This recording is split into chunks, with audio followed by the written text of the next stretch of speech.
Bonjour tout le monde. Avez-vous vu la neige? Les flacons sont en train de tomber et pas d'énoncer d'automne encore. Madame Freeland a été demandée, c'est où l'énoncé? Elle dit, oh, je vais le livrer avant la fin de l'année. Normalement, c'est en automne. Normalement, les gouvernements ont hâte de présenter un énoncé économique parce que c'est une occasion d'avoir la publicité sur leur politique et leurs décisions. Mais Mme Freeland, elle a peur. Elle a peur de la vérité, que son patron, M. Trudeau, a perdu le contrôle des dépenses, le déficit, l'inflation et l'économie. Justin Trudeau, un chef très faible, a perdu le contrôle de tout après 9 ans. Il a perdu le contrôle des frontières, perdu le contrôle de l'immigration, perdu le contrôle de la criminalité et des drogues, perdu le contrôle de son cabinet avec une ministre des Affaires étrangères qui a lancé sa campagne pour devenir Premier ministre dans le New York Times. Et les Canadiens vivent les conséquences d'un Premier ministre faible et hors de contrôle. Regardons, 2 millions de Canadiens, un record, doivent aller aux banques alimentaires chaque mois. Le coût de logement a doublé à travers le Canada et triplé à Montréal. Maintenant, 80% des Canadiens croient que l'accès à la propriété est juste pour les très, très riches et non pas pour la classe moyenne. On ne parle plus de la classe moyenne. Souvenez-vous que Justin Trudeau a dit que la classe moyenne allait être plus prospère s'il gagnait des élections, mais 9 ans plus tard, la classe moyenne doit aller aux banques alimentaires juste pour manger. Le coût de nourriture a augmenté 37% plus rapidement ici au Canada qu'aux États-Unis depuis la COVID. Donc, on ne peut pas blâmer des effets des phénomènes internationaux si les Américains peuvent manger de façon plus abordable que les Canadiens. Après 9 ans de Justin Trudeau, on a vu que la bureaucratie a augmenté de 110 000 fonctionnaires, c'est-à-dire 50% plus de coûts pour la bureaucratie.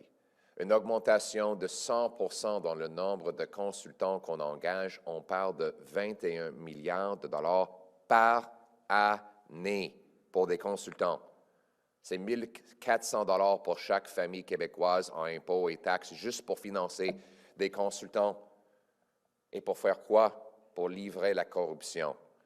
En passant, le Bloc a voté pour toutes les dépenses sur les consultants et les bureaucrates que Justin Trudeau a mis devant la Chambre des communes dans les crédits budgétaires. Le Bloc a voté 188 fois pour garder Justin Trudeau au pouvoir, a voté pour 500 milliards de dollars de dépenses inflationnistes, bureaucratiques et centralisatrices. C'est l'argent des Québécois qu'on enlève de leurs mains. Et maintenant, on est dans le pire rapport de force-faiblesse avec les Américains dans notre histoire. L'écart entre PIB par capita aux États-Unis et au Canada est le pire que depuis au moins la Deuxième Guerre mondiale. Considérons-le, ça. Il y a 9 ans, New York Times a dit que la classe moyenne du Canada était plus riche que la classe moyenne des Américains et que le revenu moyen des Canadiens était égal aux Américains. 9 ans plus tard, après les hausses de taxes, d'impôts, de bureaucratie et de dettes ici au Canada, les Américains gagnent 30 000 $ plus par personne que les Canadiens. Ça, c'est l'effet de Justin Trudeau, dont toutes les politiques économiques sont appuyées par le Bloc. Et on a perdu 500 milliards de dollars d'investissement net qui a quitté notre pays pour financer des projets d'infrastructures, d'affaires, de technologie aux États-Unis. C'est l'argent des Canadiens qui a quitté notre pays pour aller aux États-Unis, où l'économie est en train de grandir lorsque notre PIB par capita est en baisse pour le 6e trimestre consécutif. Donc, ce ne serait pas réaliste de demander que Mme Freeland et M. Trudeau améliorent des choses. Ce ne serait pas réaliste de leur demander de faire quelque chose de bon pour les Canadiens dans l'énoncé économique. Tout ce qu'ils font fait mal. Tout ce qu'ils font augmente les coûts et tue des emplois. Donc, j'ai une seule demande à Justin Trudeau et Chrystia Freeland. Arrêtez. S'il vous plaît, arrêtez. Arrêtez des hausses de taxes qui tuent des emplois. Arrêtez des hausses d'impôts qui font fuir de l'investissement vers les États-Unis. Arrêtez des dépenses inflationnistes qui ont gonflé le prix de nourriture et arrêtez d'ajouter des dettes dangereuses sur le dos des Canadiens. Arrêtez, s'il vous plaît. C'est ma seule demande pour l'énoncé économique. Arrêtez jusqu'au moment qu'on puisse avoir une élection pour permettre aux Québécois l'occasion de choisir un premier ministre qui va mettre le Canada d'abord, avec un plan de gros bon sens qui va rapidement accélérer l'approbation des grands projets, éliminer la paperasse et les taxes pour nos entreprises afin de créer des emplois, couper le gaspillage, la bureaucratie et plafonner les dépenses pour éliminer les déficits inflationnistes et renforcer nos finances.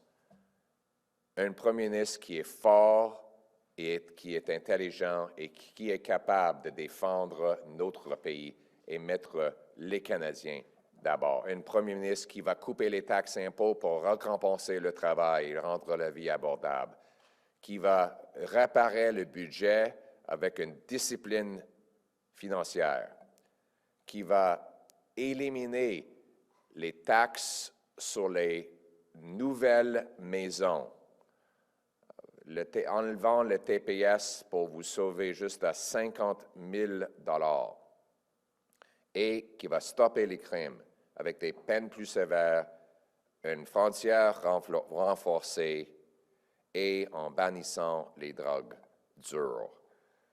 C'est ce qu'il faut. C'est ça le gros bon sens. C'est ça, mettre le Canada d'abord. Thank you very much. And now in English. I hope everyone's enjoying the snow. Those big, fluffy snowflakes are falling from the sky. And we still don't have a fall economic update. It's almost Christmas time.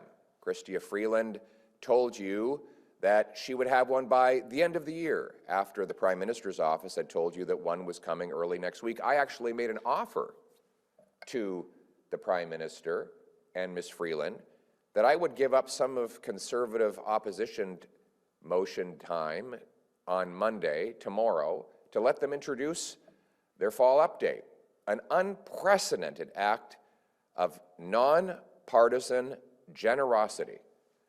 I was shocked to see them turn it down. They claimed that they wanted to introduce such a fall update and that it was just those mean Conservatives that were blocking them from doing it. So I cleared the way, 2 hours. They could have introduced it. But they said no. Bizarre. Normally, governments love to introduce fall updates because they are gigantic opportunities to advertise all the good things the government is doing for the finances of the country and the pocketbooks of the people.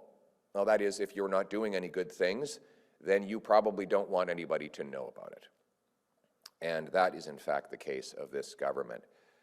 The reality is that Chrystia Freeland and Justin Trudeau have lost control of the finances. Justin Trudeau is a weak prime minister. He's lost control of the borders, lost control of immigration, lost control of spending, lost control of the debt, lost control of inflation, lost control of housing costs, lost control of crime, lost control of drugs. He's lost control of his own cabinet, with his foreign minister launching her leadership campaign on the front page of the New York Times with a big, beautiful photo shoot that she would have gone into a studio to have done, and a screaming headline describing her as a potential successor. He has totally lost control, and now he doesn't want Canadians to see the disastrous state of our books. Remember, he promised, she promised, the deficit would not exceed $40 billion. And now they won't tell us what the deficit is. There are real consequences for these costly failures. After 9 years of Trudeau, everything costs more, with food prices having risen 37% faster in Canada than they did in the United States during the exact same time period. That gap coincides with the coming into force of the carbon tax on the farmers and truckers who bring us our food, a tax he now wants to quadruple to 61 cents a litre. This is a prime minister who's doubled our housing costs. So now 80% of Canadians believe, for the first time in Canadian history, that homeownership is only for the very rich. Last week, OECD said that Vancouver and Toronto are now by far the most expensive housing markets in North America. We have the highest housing costs and the lowest incomes. You know, look at comparison. Seattle's housing costs are about 30% lower than Vancouver's, even though Seattle workers make far more money than Vancouverites make. Housing costs in Toronto are significantly higher than Chicago, even though Chicago workers make more than Torontonians. The two worst housing costs. How is it possible that we have 10 times as much land per capita as the Americans, that our housing costs more than theirs? Well, that's because of 9 years of Justin Trudeau's out-of-control inflationary money printing and immigration, and his financing of local bureaucracies that block home building. And not only do we have expensive homes, we have more homeless people, 38% more chronic homelessness, 1,400 homeless encampments in Ontario after 9 years of Trudeau and the NDP Liberals, 35 homeless encampments in Halifax after 9 years of Trudeau and the NDP Liberals. 2 million people line up at food banks. A quarter of our kids are going to school hungry, and a quarter of parents are skipping meals so their kids don't have to. Those same parents toss and turn at night because they are the most indebted households in the G7. By far, it's not even close. And then our own debt, a national debt, has doubled. Trudeau and the NDP Liberals have added more debt than all prior prime ministers combined. And now they won't even tell us how big the debt or the deficit is. Crime, chaos, drugs, and disorder now spill into our once safe streets, with rampant repeat offenders out killing, maiming, raping, and decimating our communities, our once safe and tranquil communities. Hate crimes are up 256%, with church burnings, fire bombings of synagogues, and attacks on other places of worship now out of control. With all this damage, with everything that Justin Trudeau and the NDP Liberals have done to make life more costly and dangerous, it would be unrealistic for me to ask them to improve the situation in their upcoming fall economic update. So I have a more realistic request. Actually, it's more of a plea. Stop. Just stop. Stop adding inflationary spending that balloons the cost of living. Stop your carbon tax hikes. Stop taxing home purchases. Stop adding dangerous and irresponsible debt that threatens our social programs. Everything you're doing, Justin Trudeau, just stop doing it in this fall update until common sense conservatives can start fixing everything you broke. There will be a carbon tax election. And in that election, there will be a very simple choice. Either we go ahead with quadrupling the carbon tax to 61 cents a litre, driving hundreds of billions of dollars and millions of jobs to America and driving our people to starvation, or common sense conservatives who will axe the tax. That's why it's a carbon tax election. 61 cent a litre carbon tax with the NDP Liberals, zero carbon tax with the Conservatives.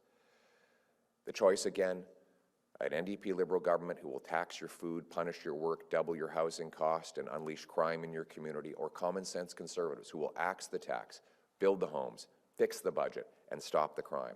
Our common sense Conservatives will take the GST off new homes to save you up to 50 grand on a purchase and stimulate an extra 50,000 apartment and housing builds every single year. We will cap spending, cut bureaucracy and waste to fix the budget. We will stop the crime by locking up violent repeat offenders, securing our borders, and banning hard drugs. In essence, we will bring home Canada's promise, a very simple promise, that hard work earns you a powerful paycheck and pension that buys affordable food, gas, and homes in safe neighborhoods in the freest country on earth, Canada. Let's bring it home. Thank you. We'll now take questions from the floor. Good morning, Mr. Poilievre. JP Tasker from CBC News. In an interview this morning, Donald Trump again floated the idea of Canada becoming the 51st state of the United States. Are you concerned that the President-elect repeatedly brings up this idea of annexing our country? Well, the bottom line is that, that Justin Trudeau is a weak leader, and he gains no respect from countries all around the world. Canada should have a strong, smart leader with the brains and backbone to put our country first. And that's what I will do. We will have common sense Conservatives will put Canada first. We will remove the crippling taxes and debt that have weakened our country under Trudeau. We will unleash the production of our resources to make ourselves more economically independent. We will rebuild our military and secure our borders, and we will go into negotiations with our American friends in a position of strength rather than weakness. Canada will be independent, strong, and proud, and our flag, the maple leaf, will fly proudly again over our country. Thank you. Évidemment, Justin Trudeau est un chef faible qui a perdu le contrôle. Il n'a pas le respect des autres chefs mondiaux. Il est un chef qui a perdu le contrôle de nos frontières, de notre immigration, de nos dépenses, des déficits. Et c'est comme ça qu'on est dans une position de faiblesse. On a besoin d'un chef qui est fort, que les autres chefs mondiaux prennent au sérieux. Un chef qui va mettre le Canada d'abord. Le Canada sera plus indépendant, plus fort et plus prospère quand je serai Premier ministre. On va éliminer les taxes et les déficits qui poussent notre investissement vers les Américains. On va renforcer nos frontières et notre militaire pour que notre pays soit fort encore. Et nous allons pouvoir négocier avec tous les autres chefs mondiaux dans un rapport de force. C'est ça qu'on va faire, c'est ça, mettre le Canada d'abord. Thank you. Next question. Morning, Colton Prale, CTV. Last night, your MP, Jim Giovanni, posted about a great conversation he had with the U.S. Vice President-elect. Did he advocate against the imposition of U.S. tariffs? And who are you reaching out to in the incoming Trump administration to do the same? I wasn't at that meeting, so I don't have an answer to that question. And who are you reaching out to? I haven't. Thank you. Next question. Just on the point with Mr.